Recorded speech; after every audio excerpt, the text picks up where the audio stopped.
9ാം ക്ലാസ്സുകാരിയായ ഒരു കുട്ടി, ഇത് വീഡിയോ എടുത്തില്ലെങ്കിൽ കുഴപ്പമില്ല, ഞങ്ങളെ കണ്ട അനുഭവമാണ്. 9ാം ക്ലാസ്സുകാരിയായ ഒരു കുട്ടിയുടെ കട്ടിലിനടിയിൽ 3 ദിവസമായിട്ട് അവന്റെ കാമുകൻ ഒളിച്ചിരിക്കുകയാണ്. ആ കുട്ടിയുടെ +1 പഠിക്കുന്ന ആ കുട്ടിയുടെ ചേട്ടത്തിക്ക് അറിയാമായിരുന്നു ഈ സംഭവം. എന്നിട്ട് പോലും അമ്മ അറിഞ്ഞില്ല, 2ാമത്തെ നിലയിൽ. അപ്പോൾ 3 ദിവസം കഴിഞ്ഞപ്പോഴാണ് ഇവനെ നോക്കിയേ, ഇവനെ ഇപ്പൊ നോക്കിയിട്ട് എന്ത് ഭാവമാണ് അവന്റെ മുഖത്തുള്ളത്. കളറക്ഷമുണ്ട്.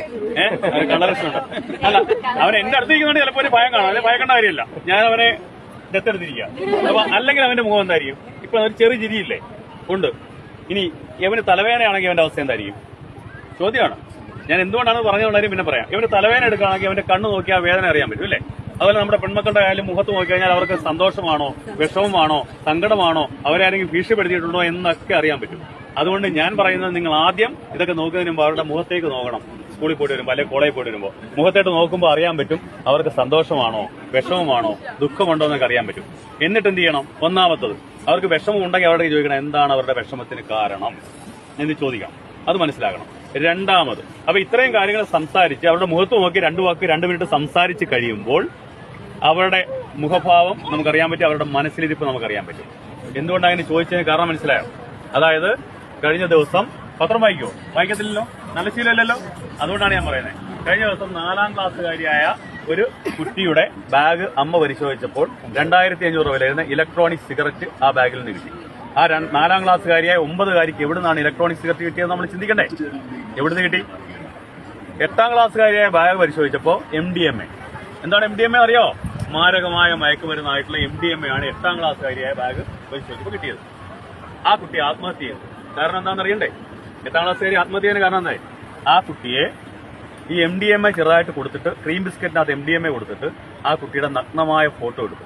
ആ ഫോട്ടോ കാണിച്ചുകൊണ്ട് ആ കുട്ടിയെ ഭീഷണിപ്പെടുത്തി ഈ MDMAയുടെ കാരിയറാക്കി മാറ്റി, എന്നുവെച്ചാൽ വിൽപ്പനക്കാരിയാക്കി മാറ്റി. 13ാമത്തെ ദിവസം ആ കുട്ടി ആത്മഹത്യ ചെയ്തു.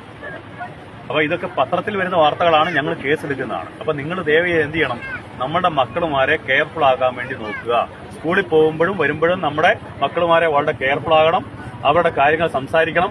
ഒരു ഫ്രണ്ട്ലി ആറ്റിറ്റ്യൂഡ്, അതായത് മക്കളുമാരും അമ്മയും തമ്മിൽ ഒരു ഫ്രണ്ട്ലി ആറ്റിറ്റ്യൂഡ് വളർത്തിയെടുക്കണം. സംസാരിക്കണം, അവരുമായിട്ട് സംസാരിച്ചുകൊണ്ടേയിരിക്കണം. അതുപോലെ തന്നെ ആവശ്യമില്ലാതെ മൊബൈൽ ഫോണുകൾ കൊടുത്ത് കളിപ്പിക്കേണ്ട. കൊച്ചു കുഞ്ഞുങ്ങളിപ്പോ മൊബൈൽ ഫോൺ കൊടുത്താലേ അവർ ആഹാരം കഴിക്കും. ആ ശീലമേ വേണ്ട. കാരണം കഴിഞ്ഞ ദിവസം കണ്ടോ അമ്മയുടെ കഴുത്തറുത്തത്? 14കാരൻ അമ്മയുടെ കഴുത്തറുത്ത കണ്ടോ? ഇവിടെ 14കാരനായിട്ടുള്ള കുട്ടി, അല്ല 8ാം ക്ലാസ് പഠിക്കുന്ന കുട്ടി തൊട്ടപ്പുറത്ത് ആത്മഹത്യ ചെയ്തു. എന്താ കഴിച്ചറിയോ? ആ അമ്മയുടെ മൊബൈൽ ഫോണിലെടുത്ത് കളിച്ചിട്ട് 1.87 ലക്ഷം രൂപയാണ് ഗെയിമിങ്ങിലൂടെ നഷ്ടപ്പെട്ടത്. 1. 2, ആ കുട്ടി കളിച്ച ഓൺലൈൻ ഗെയിമിങ്ങിലൂടെ അവനെ കഴുത്തിൽ കുരുക്കിട്ട് ആത്മഹത്യയിലേക്ക് നയിച്ച ഗെയിം.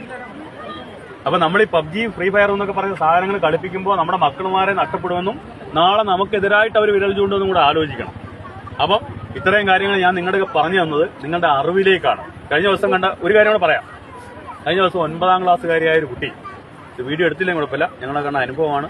9ാം ക്ലാസ്സുകാരിയായ ഒരു കുട്ടിയുടെ കട്ടിലിനടിയിൽ 3 ദിവസമായിട്ട് അവന്റെ കാമുകൻ ഒളിച്ചിരിക്കുകയാണ്. ആ കുട്ടിയുടെ +1 പഠിക്കുന്ന ആ കുട്ടിയുടെ ചേട്ടത്തിക്ക് അറിയാമായിരുന്നു ഈ സംഭവം. എന്നിട്ട് പോലും അമ്മ അറിഞ്ഞില്ല, 2ാമത്തെ നിലയിൽ. അപ്പോൾ 3 ദിവസം കഴിഞ്ഞപ്പോഴാണ്. അപ്പോൾ നമ്മുടെ അമ്മമാരെന്ത് ചെയ്യണം?